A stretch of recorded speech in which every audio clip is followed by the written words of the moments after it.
do you think the business of delivering medical advice and prescribing people, not with the human on the other side, but a model per se, do you think the potential for that is big in India for young entrepreneurs to focus on? Yes. There's going to be a quality bar.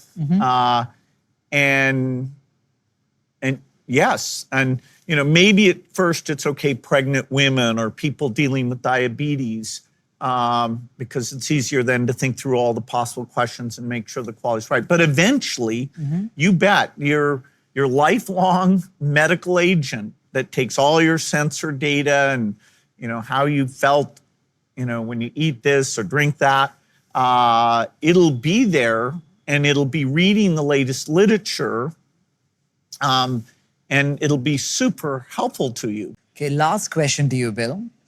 If you were 25 years old, living in India, no crazy skill set at hand, and about $100,000 of money to start a business with, what would you do today? I'd probably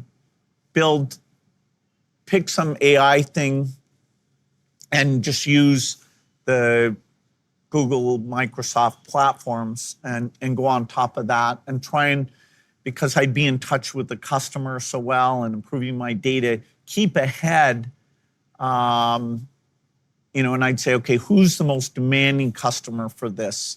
And go after that. It might be fun, like clearing legal backlogs, that one kind of fascinates me, because it's a mechanism that helps all business activity. I'd envy the guys who get to work on the foundation models. I'd say, damn.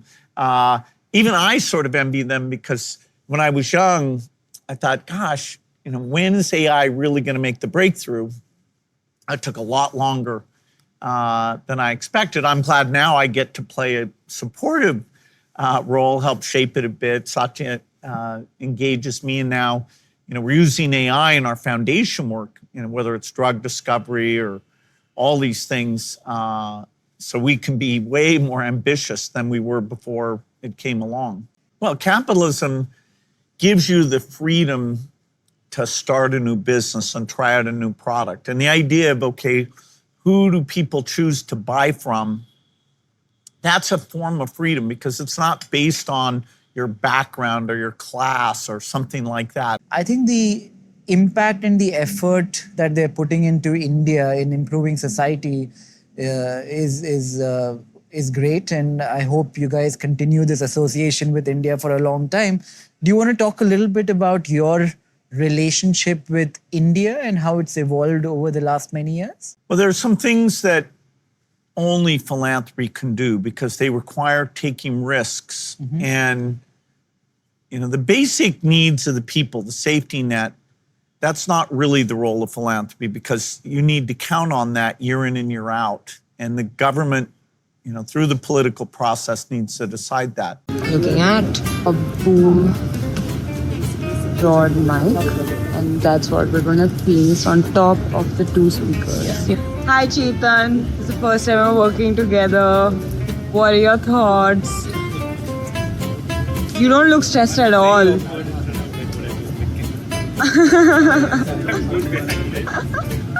That's called a skimmer that we're going to put over the guests. Okay, last question to you, Bill. If you were 25 years old, living in India, no crazy skill set at hand, and about $100,000 of money to start a business with, what would you do today? I'd probably pick some AI thing and just use the Google, Microsoft platforms and go on top of that and try and, because I'd be in touch with the customer so well and improving my data, keep ahead. Well, the amazing thing about this technology is we know it can help in key areas. We know it can create like educational tutors, a lot of great pilot work, several projects here in India.